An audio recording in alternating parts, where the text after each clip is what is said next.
नमस्कार, मैं हूं अंकुर और आप देख रहे हैं सत्य हिंदी का न्यूज बुलेटिन। एक नजर अब तक की सुर्खियों पर। लॉरेंस बिश्नोई गैंग के शार्प शूटर योगेश को दिल्ली पुलिस और मथुरा की रिफाइनरी पुलिस ने मुठभेड़ के बाद गुरुवार तड़के गिरफ्तार किया था। घायल योगेश को इलाज के लिए अस्पताल ले जाया गया। इस दौरान पुलिस ने उससे प्रेस कॉन्फ्रेंस करवा दी, जिसके बाद लोग कह रहे हैं कि हत्यारे से बाकायदा प्रेस कॉन्फ्रेंस करवाई जा रही है। इस देश में रोज एक नया पतन देखने को मिल रहा है। इस दौरान लॉरेंस बिश्नोई गैंग के शार्प शूटर योगेश ने कहा कि बाबा सिद्दीकी कोई भला आदमी नहीं था, उसके ऊपर मक्खू का केस लगा हुआ था। उसने आगे बताया कि गैंग बहुत बड़ा है और भारत के बाहर तक फैला हुआ है। किसी की भी जानकारी आसानी से मिल जाती है। जिसकी रेकी करनी होती है, फोन और नेट के माध्यम से उसकी पूरी जानकारी निकाल लेते हैं। उसने बताया कि किसी को पैसे के लिए निशाना नहीं बनाते, सिर्फ भाईचारे में ये काम करते हैं। इस दौरान पुलिस पीछे खड़ी रही और वो चौड़ में बोल रहा था। ऐसा लग रहा था कि पुलिस किसी देश के सर्वोच्च नेता को सम्मान दे रही हो। कुछ लोग लिख रहे हैं कि हत्यारे तक प्रेस कॉन्फ्रेंस कर रहे हैं, अब मोदी जी को भी कर लेनी चाहिए। लॉरेंस बिश्नोई गिरोह के एक कथित सदस्य ने मुंबई ट्रैफिक पुलिस को धमकी भरा संदेश भेजा है, जिसमें गैंगस्टर के साथ लंबे समय से चले आ रहे झगड़े को निपटाने के लिए एक्टर सलमान खान से 5 करोड़ रुपए की मांग की गई है। संदेश में चेतावनी दी गई है कि अगर सलमान ने पैसा नहीं दिया तो उनका अंजाम महाराष्ट्र के पूर्व मंत्री बाबा सिद्दीकी से बदतर होगा। बता दें, बाबा सिद्दीकी की हाल ही में गोली मारकर हत्या कर दी गई थी। इस हत्या में लॉरेंस बिश्नोई गिरोह ने जिम्मेदारी ली। मुंबई ट्रैफिक पुलिस को मिले संदेश में कहा गया है कि अगर सलमान खान जिंदा रहना चाहते हैं और लॉरेंस बिश्नोई से दुश्मनी खत्म करना चाहते हैं तो उन्हें 5 करोड़ रुपए देने होंगे। इसे हल्के में ना लें, नहीं तो सलमान खान की हालत बाबा सिद्दीकी से भी बदतर की जाएगी। गौतम अडानी ने तेलंगाना के कांग्रेसी मुख्यमंत्री रेवंत रेड्डी को नौजवानों के लिए उनके द्वारा शुरू किए गए एक कार्यक्रम के लिए 100 करोड़ रुपए का चंदा दिया। तेलंगाना सीएमओ ने एक्स पर पोस्ट किया और कहा कि अडानी समूह के अध्यक्ष गौतम अडानी के नेतृत्व में अडानी फाउंडेशन के एक प्रतिनिधि मंडल ने मुख्यमंत्री रेवंत रेड्डी से मुलाकात की और यंग इंडिया स्किल्स यूनिवर्सिटी की स्थापना के लिए 100 करोड़ रुपए का चेक सौंपा। अडानी ने कौशल विकास और युवाओं के सशक्तिकरण के लिए तेलंगाना राज्य सरकार की पहल के लिए निरंतर समर्थन का भी वादा किया है, जिसको गौतम अडानी ने रीट्वीट किया है और योगदान देने को खुद का सौभाग्य बताया है। जिसके बाद लोग कह रहे हैं कि राहुल गांधी के नेतृत्व में कांग्रेस गौतम अडानी मार्का क्रोनी कैपिटलिज्म के विरुद्ध झंडा बुलंद किए हुए है। छत्तीसगढ़ के हसदेव जंगल में गुरुवार को हिंसा भड़क उठी, जब स्थानीय निवासियों ने अधिकारियों को पेड़ काटने से रोकने की कोशिश की और पुलिस ने उन्हें पीछे धकेला। परसा कोयला खदान में पेड़ों की कटाई का विरोध करने पर पुलिस ने बेरहमी से लाठीचार्ज किया, जिसमें आदिवासी नेता और हसदेव बचाओ संघर्ष समिति के कार्यकर्ता रामलाल करियाम समेत कई आदिवासी गंभीर रूप से घायल हो गए। गुस्साए आदिवासी ग्रामीण धनुष, तीर और गुले के साथ जंगल में इकट्ठा हुए और पेड़ों की कटाई का विरोध करने की कोशिश की। शुरुआती झड़प के बाद भारी पुलिस बल की तैनाती के बीच पेड़ों की कटाई शुरू कर दी गई। छत्तीसगढ़ बचाओ आंदोलन ने विरोध कर रहे ग्रामीणों पर पुलिस की बर्बरता की निंदा करते हुए कहा कि हसदेव जंगलों में परसा कोयला खदान के लिए वन और पर्यावरण मंजूरी फर्जी दस्तावेजों पर आधारित है और ब्लॉक में खनन को तुरंत रद्द करने की मांग की। वहीं नेता विपक्ष राहुल गांधी ने आदिवासियों पर लाठीचार्ज का विरोध किया है। राहुल ने एक्स पर लिखा है कि हसदेव अरण्य में पुलिस बल के हिंसक प्रयोग से आदिवासियों के जंगल और जमीन के जबरन गबन का प्रयास आदिवासियों के मौलिक अधिकार का हनन है। छत्तीसगढ़ में कांग्रेस की सरकार के दौरान विधानसभा में सर्वसम्मति से हसदेव के जंगल को न काटने का प्रस्ताव पारित हुआ था। सर्वसम्मति मतलब विपक्ष यानी तत्कालीन भाजपा की भी सम्मिलित सहमति, मगर सरकार में आते ही ना तो उन्हें ये प्रस्ताव याद रहा और ना हसदेव के इन मूल निवासियों की पीड़ा और अधिकार। बता दें, हसदेव मध्य भारत में 1,70,000 हेक्टेयर में फैले हुए बहुत घने जंगल के सबसे बड़े हिस्से में से एक है और इसमें 23 कोयला ब्लॉक हैं। घने वन क्षेत्र के नीचे कुल 5 अरब टन कोयला होने का अनुमान है। छत्तीसगढ़ के परसा पूर्व और कांटा बसन कोयला ब्लॉकों के लिए हसदेव में जैव विविधता के से भरपूर 137 हेक्टेयर जंगल में अब तक हजारों पेड़ काटे जा चुके हैं। बहराइच में हुई हिंसा के मामले में गिरफ्तार 5 आरोपियों को 14 दिन की न्यायिक हिरासत में भेज दिया गया है। इस बीच हिंसा के मुख्य आरोपी अब्दुल हमीद के घर पर पीडब्ल्यूडी ने नोटिस लगा दिया है। विभाग की तरफ से सरकारी रास्ते पर अतिक्रमण कर मकान बनाए जाने का नोटिस चस्पा किया गया है। 3 दिन में ग्रामीण सड़क के मध्य से 60 फीट की दूरी पर बनाए गए निर्माण को हटाने के लिए नोटिस लगाया गया। ऐसे में अब आरोपियों के घर पर बुलडोजर कार्रवाई का रास्ता साफ किया गया। बेंगलुरु पुलिस ने जेडीएस के एक पूर्व विधायक की पत्नी द्वारा दर्ज कराई गई धोखाधड़ी की शिकायत के आधार पर केंद्रीय मंत्री प्रहलाद जोशी के भाई और बहन के खिलाफ एफआईआर दर्ज की। उनके भाई गोपाल जोशी और बहन विजयलक्ष्मी पर बसवेश्वर नगर पुलिस ने मामला दर्ज किया। पुलिस सूत्रों ने शुक्रवार को बताया कि एफआईआर में गोपाल के बेटे अजय जोशी का भी नाम है। एफआईआर नाग थाना के पूर्व विधायक देवबंद फूल सिंह चौहान की पत्नी सुनीता चौहान ने दर्ज कराई है, जो 2023 का विधानसभा चुनाव हार गई थी। उन्होंने आरोप लगाया कि गोपाल ने उन्हें मई में होने वाले लोकसभा चुनाव लड़ने के लिए टिकट दिलाने का वादा किया था। गोपाल ने मार्च में उत्तरी कर्नाटक में उनके हुबली स्थित आवास पर उनसे संपर्क किया था और बाद में उनके निर्देश पर यहां बसवेश्वर नगर में विजयलक्ष्मी के घर पर 25 लाख रुपए पहुंचाए गए थे। सुनीता ने आरोप लगाया कि जब उन्हें टिकट नहीं मिला तो उन्होंने दोबारा गोपाल से संपर्क किया, जिसने उन्हें बताया कि उन्हें 200 करोड़ रुपए का प्रोजेक्ट मिलने वाला है और वो उनकी रकम लौटा देगा। शिकायतकर्ता ने आरोप लगाया कि उसने उनसे 1.75 करोड़ रुपए का भुगतान करने के लिए कहा, जो उन्होंने किया। शिकायतकर्ता ने आरोप लगाया कि इसके बाद गोपाल 20 दिनों में पैसे वापस करने के अपने वादे को पूरा करने में विफल रहा। वो विजयलक्ष्मी के घर पर गईं, लेकिन कोई फायदा नहीं हुआ। बेंगलुरु के पुलिस आयुक्त वी दयानंद ने यहां संवाददाताओं से कहा कि ऐसा लगता है कि 2 करोड़ रुपए विभिन्न किस्तों में दिए गए थे, जिसकी भी जांच चल रही है। पूर्व सीएम उद्धव ठाकरे ने विधानसभा चुनाव की तैयारियों के बीच कहा कि सहयोगियों के बीच सौदेबाजी को बातचीत टूटने के बिंदु तक पहुंचने की अनुमति नहीं देनी चाहिए। उद्धव ने यह बात ऐसे वक्त में कही है जब महाविकास अघाड़ी में सीट साझेदारी को लेकर कई दौर की बातचीत हो चुकी है। सीटों के बंटवारे पर उद्धव ने कहा कि यह स्पष्ट है कि जब एक से अधिक दल गठबंधन के रूप में एक साथ आते हैं तो सीट बंटवारे को लेकर संघर्ष होगा, लेकिन ये समझना जरूरी है कि इसे तब तक नहीं खींचा जा सकता जब तक ये टूट ना जाए। हालांकि मुझे लगता है कि अभी ऐसा कोई बड़ा मुद्दा नहीं है। जब मैं इसके बारे में सुनूंगा तो इस पर बोलूंगा। हम 1 या 2 दिन में अपनी सीट बंटवारे की बातचीत पूरी कर लेंगे, ज्यादातर कल तक, क्योंकि ये अंतिम चरण में पहुंच गया है।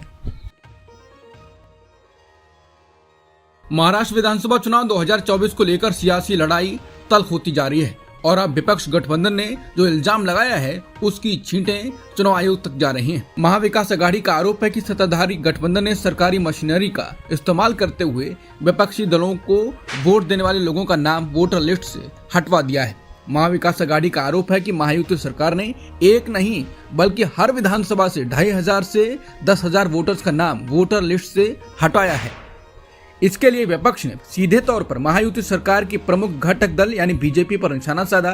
दरअसल महाराष्ट्र कांग्रेस प्रमुख नाना पटोले ने कहा कि बीजेपी हारे हुए लोगों का खेल खेल रही है। उसे एहसास हो गया है कि वो हार रही है और इसीलिए इस तरह के हथकंडे अपनाए जा रहे हैं। उन्होंने कहा कि फॉर्म नंबर 7 को ऑनलाइन स्वीकार नहीं किया जाना चाहिए क्योंकि विपक्षी मतदाताओं के नाम हटाए जा रहे हैं। बता दें कि चुनाव के दौरान फॉर्म नंबर 7 का इस्तेमाल आपत्तियां दर्ज करके मौजूदा मतदाता सूची से नाम हटवाने के लिए किया जाता है। उन्होंने कहा कि एमवीए प्रतिनिधि मंडल महाराष्ट्र के मुख्य निर्वाचन अधिकारी से मुलाकात करेगा और मांग करेगा कि ऑनलाइन आवेदन के माध्यम से नाम हटाने की प्रक्रिया बंद की जाए। नाना पटोले ने कहा कि मुख्य चुनाव आयुक्त मुंबई आए थे और कहा था कि मतदान प्रतिशत बढ़ाया जाना चाहिए, लेकिन महाराष्ट्र में अभी जो हो रहा है वो चौंकाने वाला है।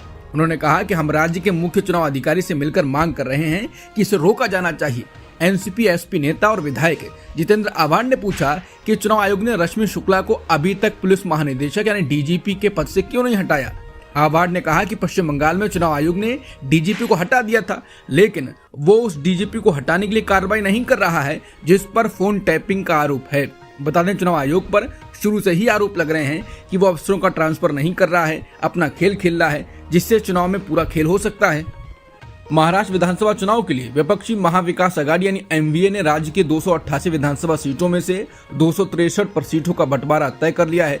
इसमें सपा को भी शामिल कर 2 सीटें देने का फैसला किया गया है। सपा प्रमुख अखिलेश यादव शुक्रवार को मुंबई आ रहे हैं, जहां उनसे इस दिशा में बातचीत भी होनी है। कहा जा रहा है कि महाराष्ट्र में सपा को सीट देकर इंडिया गठबंधन और कांग्रेस ने हरियाणा की भूल को सुधार किया है। हरियाणा में शुक्रवार को नायब सिंह सैनी सरकार के मंत्रिमंडल ने अपनी पहली मीटिंग में कई बड़े फैसले किए। मीटिंग के बाद मीडिया से बातचीत में नायब सैनी ने कहा कि हरियाणा सुप्रीम कोर्ट के उस फैसले को भी आज ही लागू कर देगा जिसमें आरक्षण देने के लिए अनुसूचित जातियों के भीतर उपवर्गीकरण यानी सब क्लासिफिकेशन करने का राज्यों को अधिकार दिया गया है। हालांकि नायब सिंह सैनी सरकार का ये फैसला यूपी के पूर्व सीएम और बीएसपी चीफ मायावती को रास नहीं आया। उन्होंने हरियाणा सरकार के इस फैसले पर कहा कि एससी के आरक्षण में वर्गीकरण लागू करने का हरियाणा सरकार का फैसला दलितों को फिर से बांटने और आपस में लड़ाते रहने का षड्यंत्र है।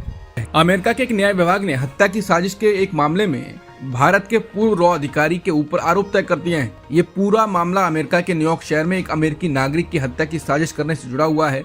अमेरिका के न्याय विभाग ने पूर्व रॉ अधिकारी 39 वर्षीय विकास यादव के खिलाफ भाड़े पर हत्या की साजिश रचने और मनी लॉन्ड्रिंग के आरोप भी तय किए हैं। अमेरिका के जस्टिस डिपार्टमेंट ने एक बयान में बताया है कि विकास यादव को अमानत नाम से भी जाना जाता था। विभाग ने बताया कि विकास यादव के साथ कथित तौर पर हत्या की साजिश में शामिल एक और व्यक्ति 53 वर्षीय निखिल गुप्ता को पहले ही अमेरिका प्रत्यार्पित किया जा चुका है। अमेरिका का कहना है कि विकास यादव फरार है। अमेरिका के attorney general Merrick B Garland ने कहा कि अमेरिकी न्याय विभाग इस पूरे मामले से जुड़े किसी भी व्यक्ति को जिम्मेदार ठहराने की पूरी कोशिश करेगा। उन्होंने कहा कि हमने पिछले साल भारतीय कर्मचारी विकास यादव और उसके साथी निखिल गुप्ता के एक अमेरिकी नागरिक की हत्या की साजिशों को नाकाम कर दिया था।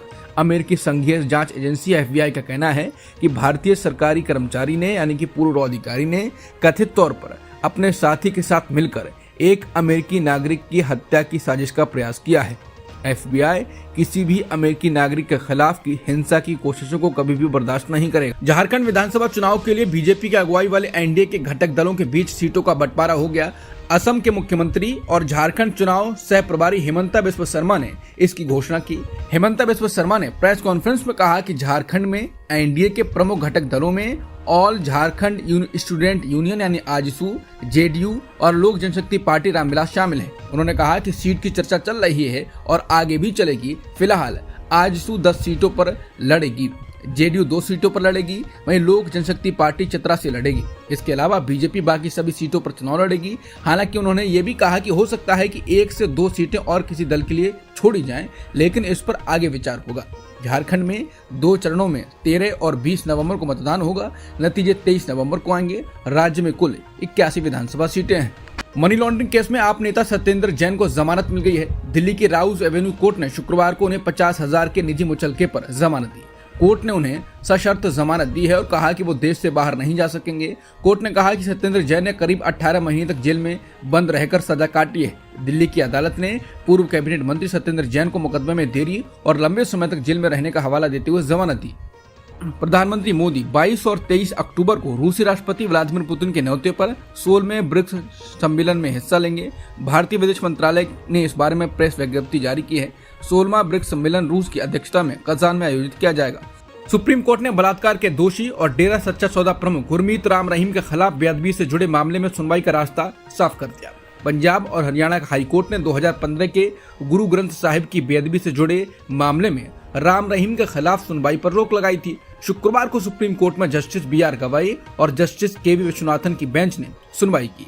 कोर्ट ने पंजाब और हरियाणा हाईकोर्ट की ओर से ट्रायल पर लगाई रोक को चुनौती देने वाली पंजाब सरकार की याचिका पर फैसला सुना दिया।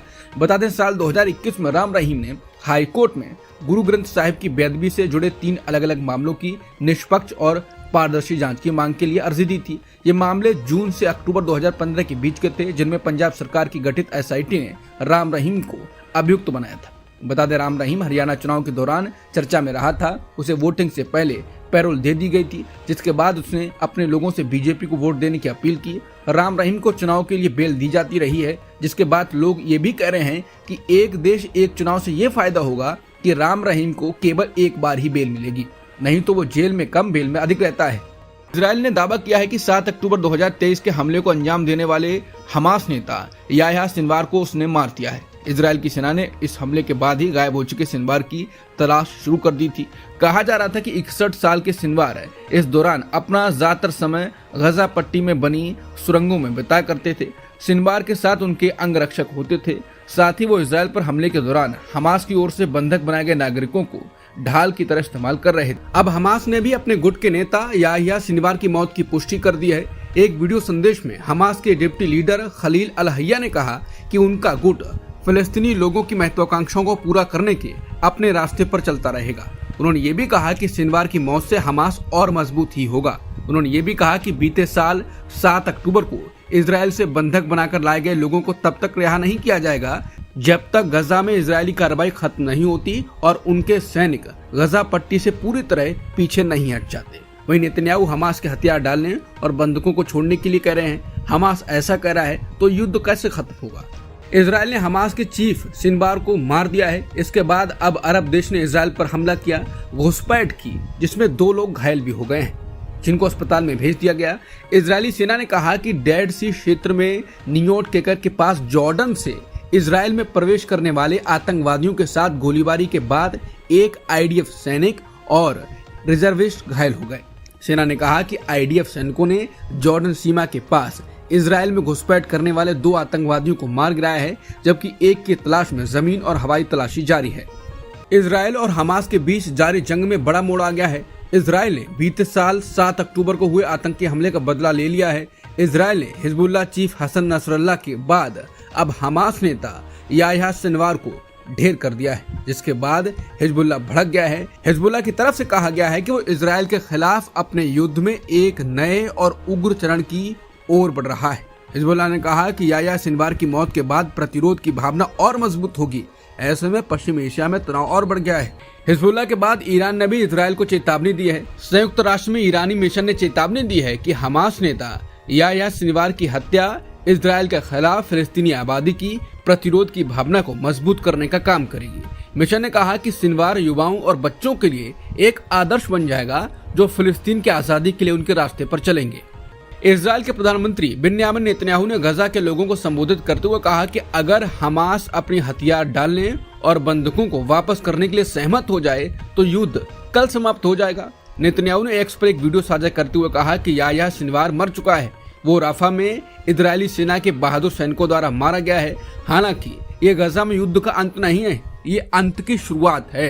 गजा के लोगों के लिए मेरा एक सरल संदेश है, यह युद्ध कल समाप्त हो जाएगा। यह खत्म हो सकता है अगर हमास अपने हथियार डाल दे और हमारे बंधकों को लौटा दे, लेकिन जो लोग हमारे बंधकों को नुकसान पहुंचाएंगे उनके लिए मेरा एक और संदेश है। इजराइल आपका पता लगाएगा और आपको न्याय के कटघरे में लाएगा। उन्होंने कहा कि मेरे पास क्षेत्र के लोगों के लिए आशा का एक संदेश ये भी है कि ईरान द्वारा बनाई गई आतंक की धुरी हमारी आंखों के सामने ढह रही है। हमास के नेता याह्या सिनवार की मौत पर अब डेमोक्रेटिक उम्मीदवार और मौजूदा अमेरिकी उपराष्ट्रपति कमला हैरिस का बयान सामने आया है। कमला हैरिस ने याह्या सिनवार की मौत पर प्रतिक्रिया देते हुए कहा कि हमास के नेता याह्या सिनवार 7 अक्टूबर के पीड़ितों पर और गजा में मारे गए बंधकों सहित हजारों निर्दोष लोगों की हत्या के लिए जिम्मेदार थे। कमला हैरिस ने कहा कि उनके हाथों पर अमेरिकी खून था। उनकी मौत की वजह से अमेरिका, इजराइल और पूरी दुनिया बेहतर स्थिति में है। ये गजा में हो रहे युद्ध को खत्म करने का एक मौका है। याह्या सिनवार की मौत पर अमेरिकी राष्ट्रपति जो बाइडेन ने भी अपनी प्रतिक्रिया जाहिर करते हुए उन्हें हजारों लोगों की मौत का जिम्मेदार बताया। संयुक्त राष्ट्र के मानवतावादी कार्यालय ने शुक्रवार को वेस्ट बैंक में फिलिस्तीनियों के खिलाफ इजराइल द्वारा युद्ध जैसी रणनीति के इस्तेमाल की निंदा की। प्रवक्ता जेम्स लार्के ने जिनेवा प्रेस कॉन्फ्रेंस में संवाददाताओं से कहा कि इजरायली सेना वेस्ट बैंक में घातक युद्ध जैसी रणनीति का इस्तेमाल कर रही है। उन्होंने कहा कि 9 लोग मारे गए 8 से 14 अक्टूबर के बीच, जिसमें एक बच्चा भी शामिल है। भारत बनाम न्यूजीलैंड के पहले टेस्ट मैच का तीसरा दिन शुक्रवार को खत्म हो गया। पहली पारी में 656 रन से पिछड़ने वाली भारतीय टीम अब न्यूजीलैंड से 125 रन से पीछे है। भारतीय टीम तीसरे दिन का खेल खत्म होने तक 231 रन बनाकर 3 विकेट खो चुकी है। टीम की ओर से विराट कोहली 70 रन बनाकर आउट हो गए हैं, लेकिन इस पारी में उन्होंने टेस्ट क्रिकेट के 9000 रन पूरे कर लिए। अब तक की सुर्खियों में इतना ही। बाकी खबरों के लिए बने रहिए सत्यहिंदी.com के साथ।